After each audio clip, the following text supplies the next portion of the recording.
आप मैं हूं विपिन भट्ट और आज हम बात कर रहे हैं फर्जी क्यूआर कोड फ्रॉड की, क्योंकि क्यूआर कोड से फ्रॉड ऑनलाइन और मोबाइल ट्रांजैक्शन बढ़ने के साथ ही फ्रॉड भी बहुत सारे होने लगे हैं। और अब क्यूआर कोड जिसे सेफ पेमेंट ऑप्शन माना जाता था, इसको भी फ्रॉड लोगों ने अपना हथियार बना लिया। आपके पास पैसे लेने के लिए क्यूआर कोड आता है और आप जैसे ही उसे स्कैन करते हैं आपका खाता साफ, या जितने पैसे आप ट्रांसफर करते हैं आपको लगता है ये आपके पास आ रहे हैं, लेकिन वो सामने वाले के खाते में चले जाते हैं।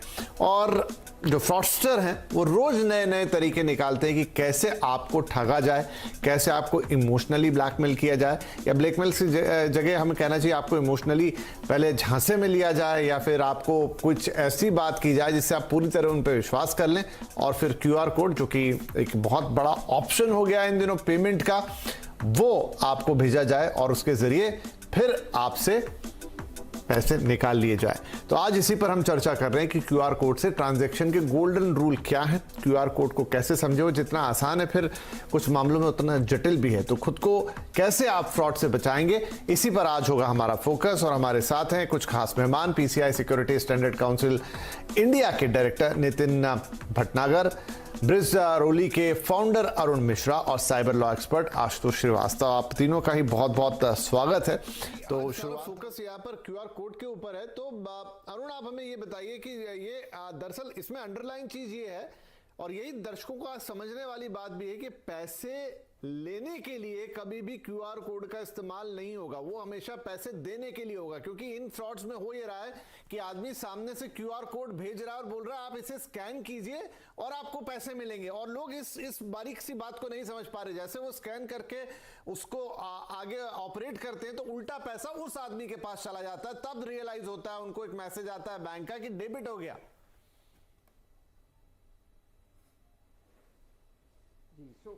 जी, अगर हम देखें जैसे जैसे डिजिटल अवेयरनेस बढ़ रही है ना, हमें डिजिटल अलर्टनेस बढ़ाने की ज़रूरत है। अभी फ्रॉडस्टर का जो मॉडस ऑपरेंडी है वो बहुत क्लियर है। वो आपको फ़ोन करते हैं, और फ़ोन करने वाले फिशिंग अटैक्स को जनरली हम फिशिंग भी बोलते हैं। तो वो आपको फ़ोन करते हैं, आपको इमोशनल ट्रैप में फंसाते हैं, और वो एक टाइप की इमरजेंसी दिखाते हैं कि उनको बहुत जल्दी रियल एस्टेट प्रॉपर्टी या जो आप रेंट करने के लिए आपने दिया हुआ है या आपने सेल करने के लिए दिया हुआ है, वो चाहते हैं क्योंकि वो दिखाते हैं अर्जेंसी की उनको तुरंत चाहिए, और वो आपको एक क्यूआर कोड भेजते हैं, और वो चाहते हैं कि आप उस क्यूआर कोड को स्कैन करें, और उस क्यूआर कोड के स्कैन करने के बाद आपके अकाउंट में वो एडवांस मनी आएगी। बट होता उल्टा है।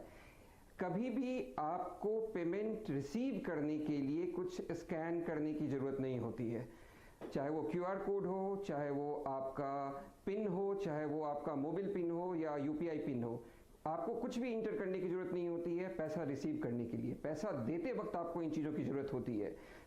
अलर्टनेस यहाँ इस बात की ज़रूरत है कि जब भी आप रियल एस्टेट ट्रांजैक्शंस कर रहे हैं, चाहे आप रेंट कर रहे हो, चाहे आप प्रॉपर्टी सेल कर रहे हो, वो एडवांस लेने के लिए, चाहे वो आपका रेंटल एडवांस हो, चाहे वो प्रॉपर्टी एडवांस हो, आपको कुछ स्कैन करने की ज़रूरत नहीं है। आपको केवल और केवल पैसा आपके अकाउंट में आना चाहिए, उनके तरफ से एक्शन होगा।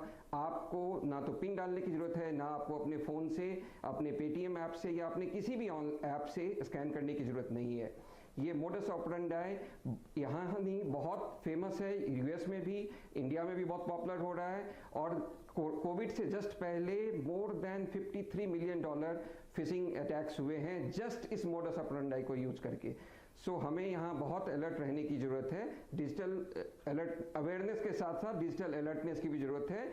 जो आरबीआई की गाइडलाइंस है कि हमें कभी भी पैसा रिसीव करने के लिए कुछ करने की जरूरत नहीं है, इट विल ऑटोमेटिकली हमारे अकाउंट में। तो यहाँ पर ये बात दर्शक अच्छी तरह से नोट कर लें कि किसी भी तरीके का पैसा रिसीव करने के लिए कोई ना क्यूआर कोड की स्कैनिंग चाहिए, ना किसी लिंक पे आपको क्लिक करना है, ना कोई ओटीपी आपको उसमें चाहिए, ना कोई पिन डालना है। पैसा भेजने वाला भेजेगा और आपके अकाउंट में सीधा आएगा। पर मिश्रा जी, अब ये है कि जैसा हमने कहा कि पूरी तरह समझें, बहुत सारे लोगों को ये भी लगता है कि क्या जब हम क्यूआर कोड को स्कैन करते हैं तो हमारी क्या क्या जानकारी उस तरफ जाती है, और जाती भी है तो वो किस फॉर्म में रहती है, क्या हमारे बैंक खाते के बारे में सामने वाले को पता चलता है, या कैसे कैसे काम करता है सिस्टम? हम जब किसी सोर्स, सब कुछ डिपेंड करता है कि ये सोर्स क्यूआर कोड आया कहाँ से है।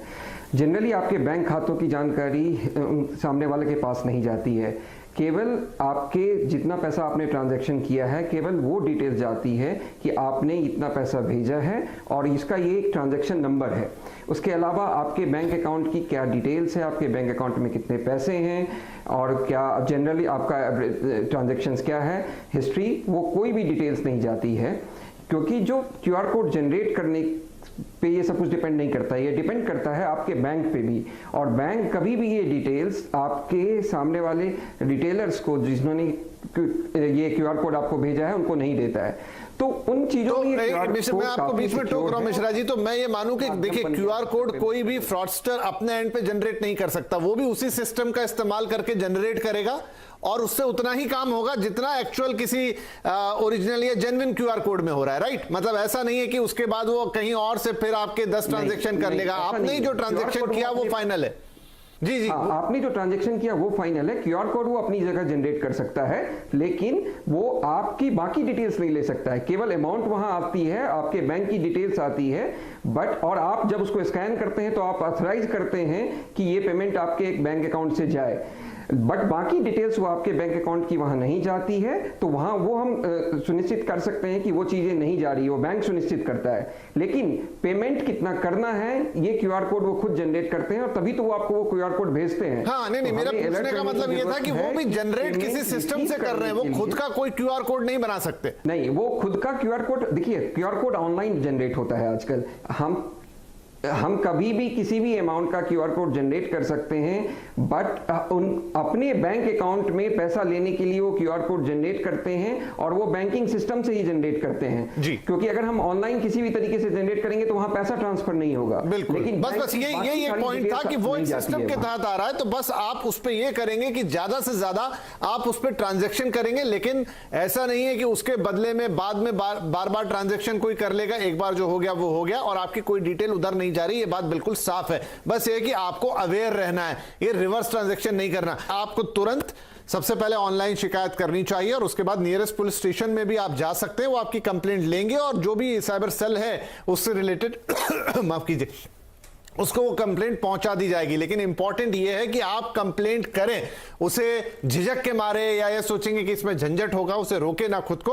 और देखिए फिर वही कहेंगे आखिरी में कि बहुत कोई ऐसा निराला काम नहीं कर रहे हैं फ्रॉडस्टर, वो सिर्फ थोड़े से ज्यादा आपसे उस सिस्टम की जानकारी रख रहे हैं, आपको उस चीज में फंसाने की कोशिश कर रहे हैं, थोड़ा बहुत लालच और इमोशनल टच उसको देकर आपको फंसाते हैं और सिस्टम का उसी सिस्टम का इस्तेमाल करते हुए आपको ठगने की कोशिश करते हैं। तो थोड़ी सी अवेयरनेस आपको बचा सकती है। बाकी तो ये पूरा क्यूआर कोड का सिस्टम आपकी सुविधा के लिए है, बहुत ही फुल प्रूफ बनाया गया है। लेकिन बस ये है कि नेग्लिजेंस या थोड़ा सा जैसा मैंने कहा लालच में आ जाना या ध्यान नहीं देना, उसकी वजह से ये फ्रॉड हो रहे हैं, वरना फ्रॉडस्टर के पास मौका नहीं है और वो नए नए रास्ते ढूंढेंगे। लेकिन आप अवेयर रहेंगे तो कोई दिक्कत नहीं है। बहुत शुक्रिया आप सभी का, आज बहुत कीमती और महत्वपूर्ण बातें हमें बताने के लिए। आई होप कि काफी लोगों की मदद करेगी। नमस्कार।